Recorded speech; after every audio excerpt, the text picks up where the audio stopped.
abakwazile ukuthi belalele lo mlayezo wanamhlanje. Gama uNjabulo Mbatha, umthandayo kakhulu uNkulunkulu. Sindisiwe, ngasindiswa, ngiyosindiswa. Insindiso yami leqhubekayo. Siyambonga kakhulu uNkulunkulu bazalwane ukuphinda siphe ithuba elifana naleli egameni lika Jesu Kristu. Libonke be-YouTube, abalandeli bonke baka-Facebook, abalandeli bonke sinabo even ku-Instagram, WhatsApp. Siyabonga kakhulu, sifisa ukudlulisa nje ukubonga egameni lika Jesu Kristu uNkulunkulu. Anikhumbule bazalwane, hawu nangosuku olubi inkosi imenani. God bless you egameni lika Jesu Kristu inkosi yethu. Hallelujah. Ke siphuthume siye ezwini lenkosi. Siyakhumbula ke ukuthi sinale series of events esiyenzayo, season esikuyo, season yokuzibonakalisa kukaJesu phambi kubafundi bakhe nabaningi egameni lika Jesu. Enukubambe ke nako lokhu ukuthi namhlanje sithi Mark 36 days inkosi zibonakalisa iphambi kwethu egameni lika Jesu Kristu. NgokweBhayibheli yayiphambi kwabafundi bakhe, kodwa ke simakha u36 days sithi uJesu uvukile. Sibuka leyo season, sikuleyo season nawe lapha ekhaya sijoyine kule season emnandi kangaka.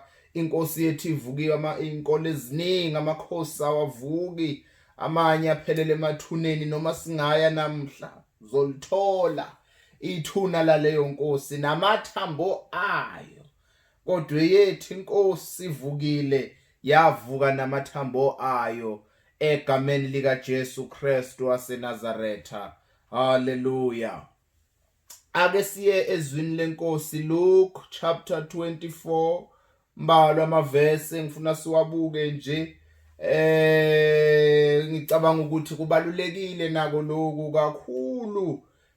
Masingakugeja kona siyolahlekelwa ukuphila kwethu. Siyolahlekelwa ukuphila kwethu. Ngiyacela nje sivele siphuthume siyohlala odabeni. Luke chapter 24, ambalo amavesi sizowafunda. Siyoqala kuverse number 44, mashumi amane nane. Efundeka kanje: wayesethi kubo uJesu ke la hleli nabafundi sekudliwe, bamnika neqatha lwenhlanzi, bamdonsela bathi mindoda awudle nawe ke, ngoba phela ithonga lidli, awukudle nawe sibone ukuthi ngempela yiko yini, uvukile yini ngempela, uwe yini lo. iBhayibheli ke la sifunda khona ekuzibonakaliseni ke kwakhe kokuqala. Siyazi ukuthi wazibonakalisa at least 10 times. Mangingakhuluma nje ngishumele ngeinamba, ngingahamba nje nalendaba yeinamba ngihambe. Ke sifunde Luke 24 chapter udokotela lo, siqala ku44. Wayesethi kubo, yiwo lawa mazwi engiwakhuluma kini ngisenani, ukuthi kumelwe ukugcwaliseka konke okulotshiwe ngami emthethweni kaMose nakubaprofeti nasemahutsheni.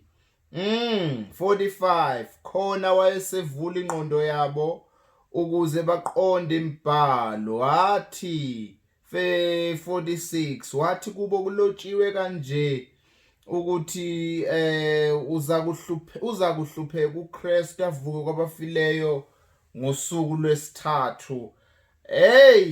Ngosuku lwesithathu, yes, kushunyayelwe egameni lakhe ukuphenduka kube ngukuthethelwa kwezono ezizweni zonke, kuqalwe eJerusalema. Ake sibonge Baba, izwi lakho leli sesikhona nasemini yanamhlanje, size kuqobo lwakho uNkulunkulu wethu ophakemeyo. Singenze lutho ngaphandle kwakho, wena wedwa owazi ngisho inani ley'nwele zethu, wewedwa futhi owazi ngisho ukuphila kwethu, imicabango yethu uyayazi. Sesifikile uNkulunkulu, sizoncela nje ubiso lungonakali othe wena ezwini lakho nonganamala keza azothenga sikaze sawubona umuso nje egameni lika Jesu. Sondle ngezwi lakho emini uNkulunkulu weqiniso wenze lobubanzi nokujula begama lakho ngenkosi yethu Jesu Kristu. Khumbula ke ukuthi inkosi uJesu mayezibonakalisa amanye amagama lawa ewakhulumile inkosi yabona ukuthi abalulekile kakhulu ukuthi iwasho esenphakathi kwabo ebonakala. Ngiyamthanda uverse 44 ukuthi wathi amazwi lawa engiwakhuluma kini ngisenani ukuthi kumele ukuba kugcwaliseke. Kunendaba encane sidlula kancane nje namuhla sibheke kuyiPentecostal kodwa yonke into uJesu azoyenza noma ayenzile asaphila bekazogcwalisa nje. Ngamanye amagama i-master plan kaNkulunkulu ibi-complete ezulwini, ibiphelele makuwenziwa umuntu emhlabeni, kwenziwa iplan. uNkulunkulu athi masenze abantu ngomfanekiso, wenza iplan uNkulunkulu waphatha i-master plan. Kwathi noma kufika isitha sizophazamisa i-production, kwasho ukuthi uNkulunkulu ugodlile i-master plan ikuyena. Manje ke kwadingeka uNkulunkulu abe no plan B ngomuntu ngenxa yokuthi umuntu bekanevalue kuNkulunkulu. Mayephazamiseka umuntu uJesu kwadingeka ezo-intervene ezongenelela kuleyo ngxenye. Kubalekile kakhulu bazalwane ukuthi siwakhumbula amazwi enkosi. Ngiyathanda la ukuthi kulotshiwe ukuba kugcwale 44 ukuthi kumelwe ukugcwaliseka konke okulotshiwe ngami emthethweni kaMose. Kuba isikhathi besinaso besizochaza ukuthi yini elotshwe ngoJesu emthethweni kaMose. Uyamangaza ke lokhu ngoba thina siqala kahle hle ukufunda ngoJesu simbamba lapha kuDavide naye prophetha, siyambamba lapho simbambe nakumprofethi uIsaiah, siyambona futhi uJesu uyavela lapho kahle hle. Inkosi ivela from Genesis till Revelation, ivele ekuqaleni kuze kube sekugcineni. Kodwa njengabafundayo siyafunda, nawufunda uyathola ukuthi hayi kukhulunywa ngoJesu ke lawo. Isaiah zamemezele ngemvimbo yakhe siphila, umemezela into engakafiki. Wayiveza into ephambili engakafiki yena. NoDavide naye amemezela into ekude ingakafiki. Isikhathi siyahlupha nabaprofeti nasemahutsheni yasho ke le verse 44. 45 ngiyamthanda kakhulu mayekhuluma uJesu ukuthi khona wayesevula ingqondo. Angiyazi lento bazalwane ebhalwe la, angiyazi ngempela la malithi iBhayibheli khona wayesevula u46 verse elithi ke khona wayesevula ingqondo ya verse 45 khona wayesevula ingqondo yabo ukuze baqonde imibhalo. Ngamanye amagama kusho ukuthi bebehamba noJesu nje ibanga elingaka ingqondo beyivalekile. Nawuhlehla kancane sondela uya kuGenesis chapter 3 mhlazane uAdam bewele sonweni benoEva. Kunento ekhulunywayo lapha eyisimangaliso. Lithi iBhayibheli banela kudla lo wesifazane uyeke waqala ke loyo mayedla nakufika indoda yakhe noma lo wesilisa. iBhayibheli wabanika baba sengidlile idla nawe. Babedla lithi iBhayibheli kwavuleka amehlo. Nge-understanding yami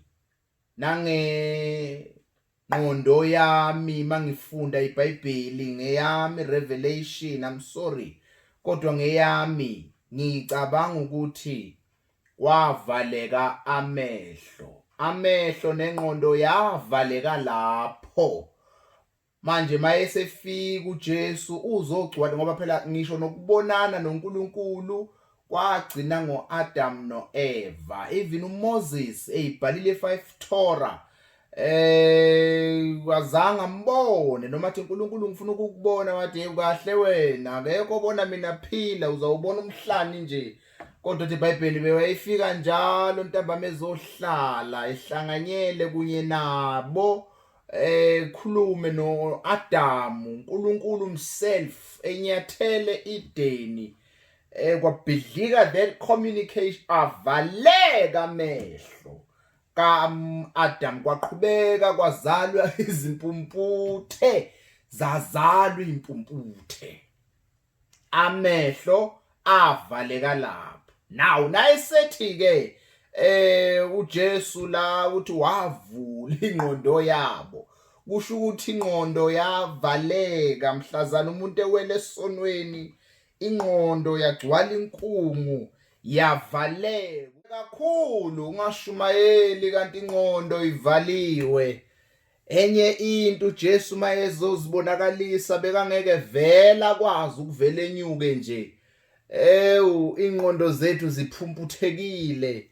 Ingqondo zethu ziva imbhalo singayiqondi, sambulo singekho, nomthandazo ungekho. Bekazovula nje ingqondo ukuthi nakuqalwa kuphunywa ngamaviyo kuyoliwa kuyotshalwa izwi ingqondo ibe iclean mentally, sibe siclean engqondweni yethu. Hey bazalwane, iyamangalisa le ndaba le lithi ke wayeseyivula. Nawufunda uverse 46 ngiyamthanda kakhulu ukuthi wathi kubo uJesu seyabatshela ukuthi kulotshiwe kanje ukuthi uza kuhlupheka uKristu avuke kwabafileyo ngosuku lesithathu.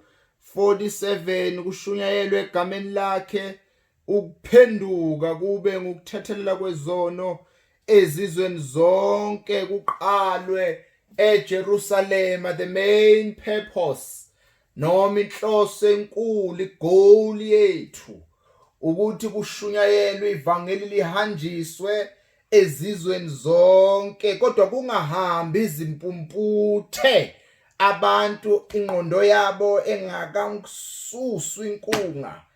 Kudingeka abantu abazothethelelwa kuqala izono. Siyaphila nje wonke lethi iBhayibheli nonganasono uyazidukisa, akukho ukuphila kuye. Kubalulekile sizivume phambi kwakhe izono zethu bese yasusa yena. Enye yezinto uJesu abezozenza lezo kuzovula ingqondo zethu. Nkosi kusize nawe lapha ekhaya usahleli ubukele le ntshumayelo ukuthi sesiyathandaza, sikhulekela ukuthi uNkulunkulu akavula ingqondo zethu, asimdimanda, simkhomanda, simfasteli ukuthi ezovula ingqondo zethu, kodwa we surrender kuye sithi Nkosi yithi laba vula ingqondo zethu Baba ukuze siphume ngamaviyo siyolanda abantwana bakho. Sidinga ukuphuma with a sober mind. Ingqondo yethu isanguluka ivulekile egameni lika Jesu bese siyathethelelwa izono zethu. Siyabonga uNkulunkulu ukusenzela umuso ngaka. Nawe lapha ekhaya, nawe lapho ulalele khona, ungaligeji lethuba lokuvulwa kwengqondo. Jesu mayisayibonakalisa uyakubona lesidingo sokuvulwa kwengqondo. Lithi masinya kwaphuma uJesu wavele wazovula ingqondo zabo masinyane beqonda imbhalo. This is not a novel, kodwa kuyizwi likaNkulunkulu lidinga ingqondo ivulwe bese siyanqoba. Ke sithandezeni sonke nawe lapha ekhaya. Sibongile Baba wethu ophakeme kakhulu.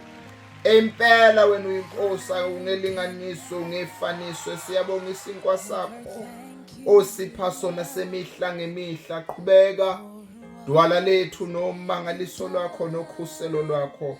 wenzele ububanzi nokujula nokumangalisayo kwegama lenkosi yethu Jesu Kristu inkosi yethu. Amen.